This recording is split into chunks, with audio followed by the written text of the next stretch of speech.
देखिए सममिति आपको फिर से नजर आ रही है इसमें कि ऐसे कौन से गुणांक लिए जाएं इसकी जो वैल्यू है फिर से किसके इक्वल हो जाए भाई, 0 के इक्वल हो जाए। तो सममिति अप्लाई कीजिए और इसकी वैल्यू को जो है 0 के इक्वल प्रूव कीजिए भाई। तो देखिए यहाँ से सममिति से यहाँ y है आपका, यहाँ x है, ये प्लस का है और ये आपका प्लस का है। तो अगर मैं इसमें x से मल्टीप्लाई करूं तो ये एक्स वाई, और इसमें y से मल्टीप्लाई करूं लेकिन माइनस वाई से, तो ये हो जाएगा माइनस का एक्स वाई। तो y से मल्टीप्लाई करने पे ये हो रहा है माइनस के वाई स्क्वायर जेड, ये हो रहा है माइनस के वाई स्क्वायर जेड, और इसमें x से मल्टीप्लाई करने पे हो रहा है माइनस के Z square, sorry x square Z. अब ये दोनों नेगेटिव में आ रहे हैं लेकिन ये x square plus y square है। अब इसमें हम किससे मल्टीप्लाई करते हैं भाई, जेड से। जैसे जेड से मल्टीप्लाई करोगे तो ये वाई स्क्वायर जेड और ये आपका एक्स स्क्वायर जेड बन जाएगा, और सारी टर्म जो है वो आपकी कैसी हो जाएंगी, कैंसिल हो जाएंगी। तो अब आप क्या करोगे,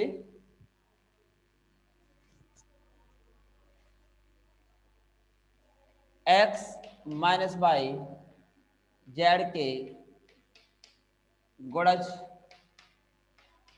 लेने पर तथा अनुपात समानुपात नियम से, अनुपात समानुपात नियम से, अनुपात समानुपात का नियम लगाइए भाई। इसमें x से मल्टीप्लाई किया है आपने, इसमें माइनस वाई से मल्टीप्लाई किया है, और इसमें आपने जेड से मल्टीप्लाई किया है।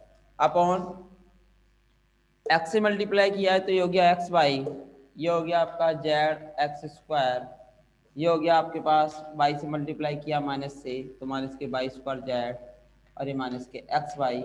इसमें जेड से मल्टीप्लाई किया है आपका जेड एक्स स्क्वायर, इसमें भी जेड से मल्टीप्लाई किया है तो आपका z y square.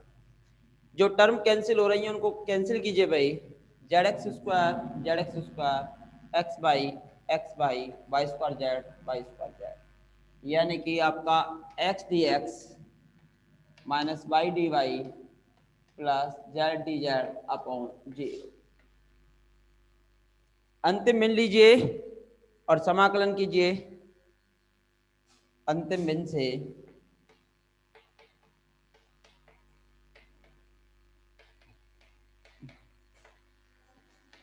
X D x minus Y D y z d z बराबर 0,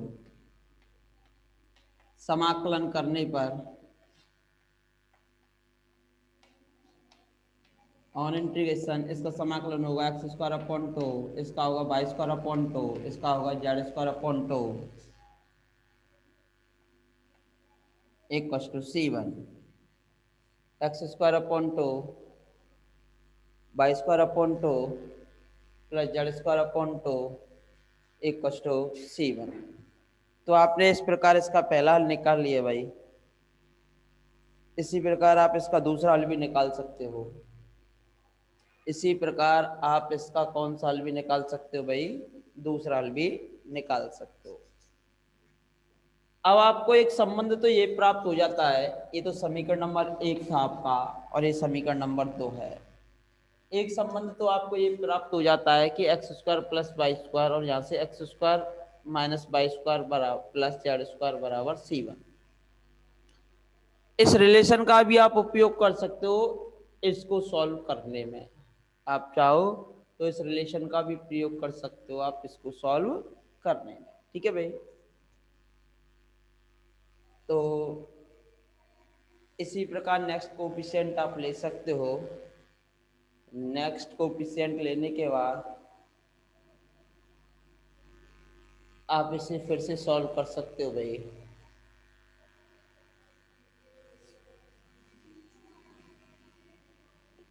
अब भाई देखिए, अब जैसे कि यहां से आपको पता है पुनः गुणज लेने हैं आपको। यहाँ एक्स स्क्वायर है और वाई स्क्वायर है, यहाँ वाई है। अगर मैं इसमें y से मल्टीप्लाई कर दूं तो ये आपका बन जाएगा वाई स्क्वायर, और इसमें x से मल्टीप्लाई कर दूं तो ये बन जाएगा x square plus y square. लेकिन ये भी प्लस में और ये भी प्लस में है, तो अगर हम इसमें किससे मल्टीप्लाई कर दें, माइनस से, तो इसमें माइनस से मल्टीप्लाई करोगे तो ये आपके माइनस में हो जाएंगे और ये दोनों आपके किस में हो रहे हैं, प्लस में हो रहे हैं। तो अब आप क्या करोगे, पुनः y x और -1 के गुणज ले लेगा।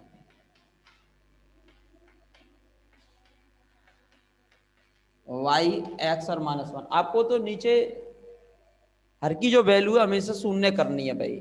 तो देखिए लीजिए dx अपॉन, इसमें आपने y से मल्टीप्लाई किया है, इसमें आपने x से मल्टीप्लाई किया है और उसमें आपने -1 से मल्टीप्लाई किया है। ये हो जाएगा आपका वाई स्क्वायर, ये हो जाएगा आपका एक्स वाई जेड, इसमें आपने x से किया तो ये प्लस का एक्स वाई जेड और ये प्लस का एक्स स्क्वायर, उसमें -1 से किया है तो माइनस का वाई स्क्वायर और माइनस का एक्स स्क्वायर। देखो एक्स वाई जेड से एक्स स्क्वायर, वाई स्क्वायर से x square, y square cancel, यानी कि y d x plus x d y minus का डी जेड अपॉन डी। तो यहाँ से सेकंड बिन भी आपकी निकल के आ गई भाई। अब हमें इसका समाकलन करना है और समीकरण 2 और 3 मिलकर ही आपके दिए हुए युगपत अवकल समीकरण का अभिष्टल प्रदान करेंगे। तो अब आपको समाकलन करना है भाई इसका, कीजिए भाई समाकलन। अंतिम बिन से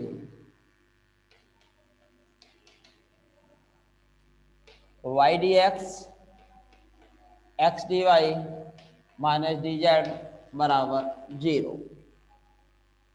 हाँ भाई, ये किसका समाकलन, ये किसका अवकलन है, ये अवकलन होता है एक्स वाई का। एक बार y कांस्टेंट x का अवकलन dx, एक बार x कांस्टेंट y का अवकलन dy माइनस का dz इक्वल टू 0। समाकलन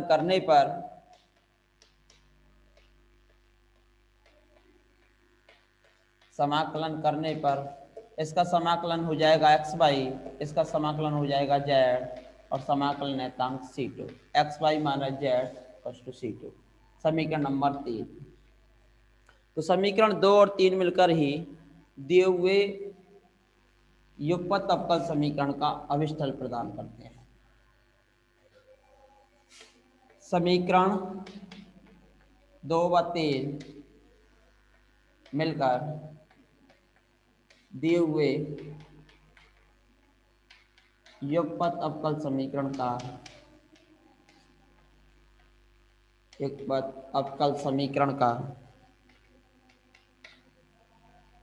अभिष्टल प्रदान करते हैं।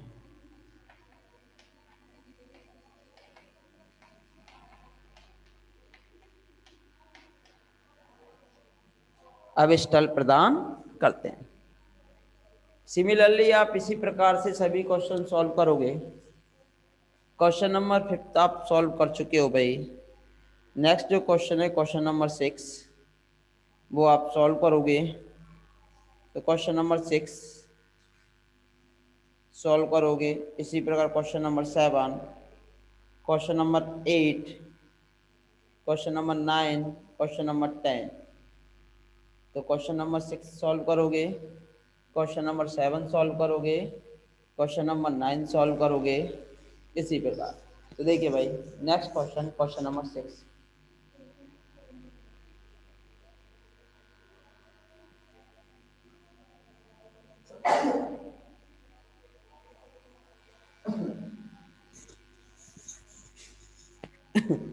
हाँ भाई सीरा, क्या नाम है, विशाल कुमार। अजय क्या कह रहा है, वीडियो क्लीन नहीं है, देख दिखाई दे जाएगा। खोजने से तो भगवान मिल जाते हैं, तुझे तो केवल अक्षर खोजने हैं यहाँ पे जो बोर्ड पे लिखे हुए हैं। ठीक है भाई। Question number 21, question number 17। Ajay हाँ तो क्लियर है वीडियो। अनु जोशी जी कह रहे हैं भाई क्लियर है वीडियो, तो साफ तो दिखाई दे रहा है भाई। तो देखिए इससे आगे क्वेश्चन नंबर 5 आपका कंप्लीट हो चुका है। Next question, question number 6, 7, 8। क्योंकि आगे की प्रैक्टिस आप तभी कर पाओगे, आगे के क्वेश्चंस। भाई देखो,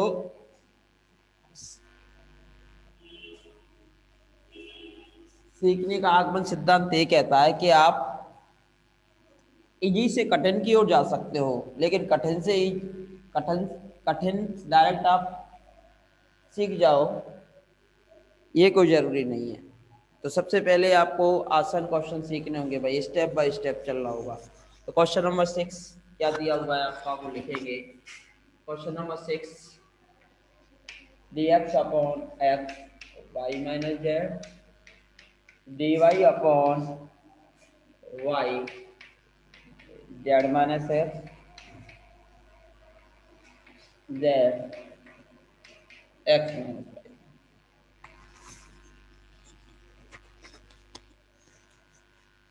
देखो वाई माइनस जेड, माइनस का जेड प्लस का जेड प्लस का वाई माइनस का वाई। तो एक तो आपका सीधा सीधा दिखाई दे रहा है भैया, एक्स बाई, अगर एक्स से मल्टीप्लाई करोगे तो प्लस का एक्स बाई, और यहां से मल्टीप्लाई कर रहे हो तो माइनस का एक्स बाई, माइनस का एक्स जेड और प्लस का एक्स जेड। तो सीधा सीधा 1 1 1 के गुणज लेने पर, एक तो यही हो गया भाई, 1 1 1 के गुणज लेने पर, तो ये हो जाएगा आपका 1 dx 1 dy 1 dz अपॉन ये बनेगा आपका एक्स वाई, ये हो जाएगा आपका एक्स जेड, हो जाएगा वाई जेड, ये हो जाएगा एक्स वाई, ये हो जाएगा आपका एक्स जेड, और ये हो जाएगा आपका वाई जेड। एक्स वाई से आपका x y cancel, x Z से आपका एक्स जेड और वाई जेड से आपका वाई जेड। तो ये हो गया आपका d x plus d y plus d z upon 0। अंतिम बिंदु से d x plus d y plus d z equal to 0। समाकलन कीजिए भाई, समाकलन करने पर इसका समाकलन होगा x, इसका होगा y, इसका होगा z, और समाकलन नियतांक c1। समीकरण नंबर 2। अब देखिए यहां से तो आपका ठीक है भाई,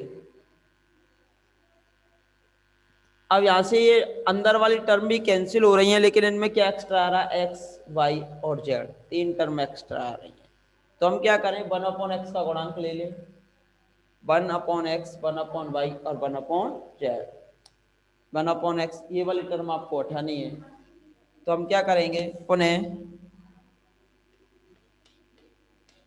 1/x 1/y 1/z के गुणज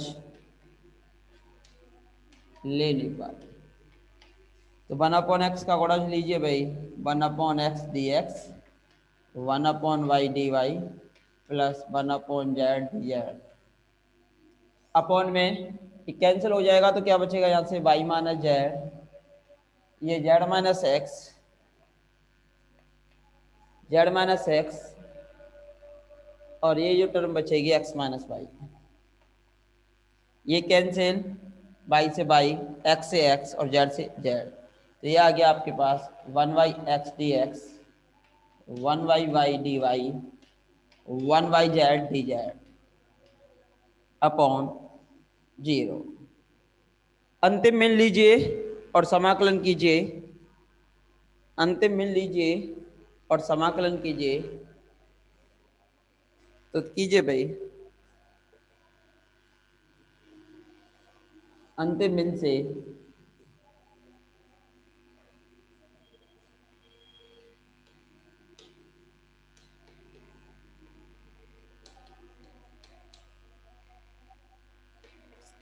1/x dx 1/y dy 1/z dz equal to 0।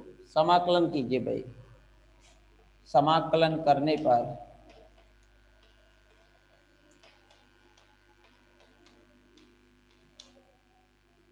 समाकलन करने पर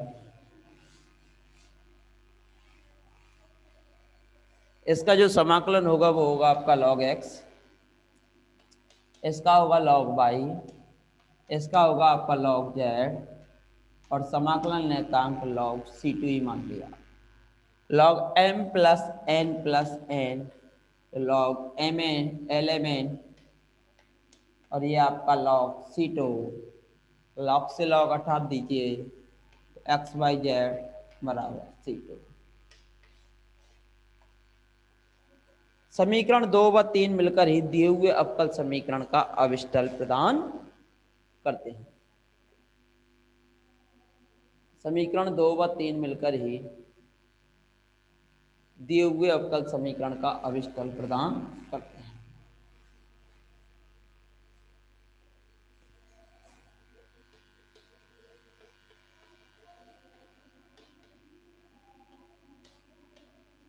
दो व 3 मिलकर दिए हुए युग्मत अवकल समीकरण का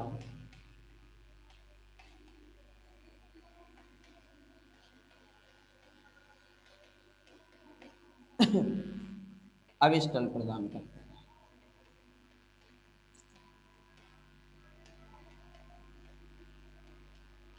अविष्टल प्रदान करते हैं। इसी प्रकार आप क्वेश्चन नंबर 7 सॉल्व कर पाओगे, और इसी प्रकार आप क्वेश्चन नंबर 8 सॉल्व कर पाओगे। क्वेश्चन नंबर 7 और question number 8, question number 9, question number 10। ठीक है भाई, तो नेक्स्ट क्वेश्चन की तरफ बढ़ोगे आप।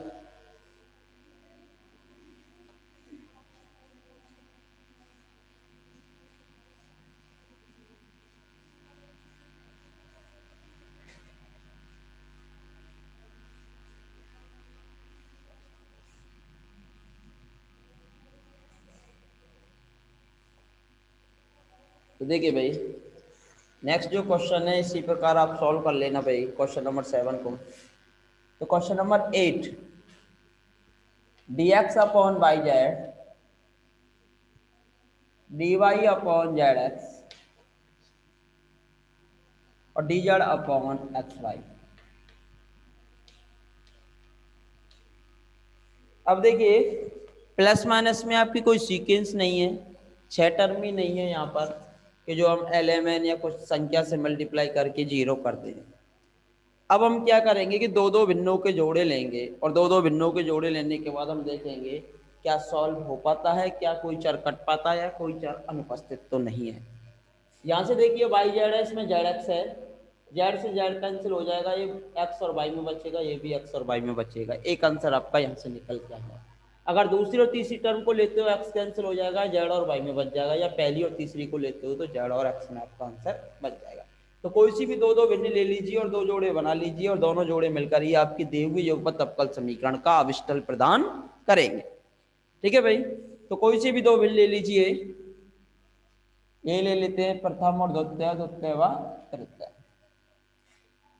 प्रथम दो भिन्नों से, प्रथम दो भिन्नों से dx upon Y Z dy upon Z x,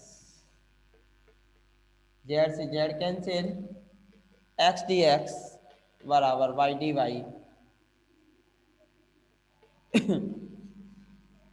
x D x minus Y D Y equal 0। समाकलन कीजिए।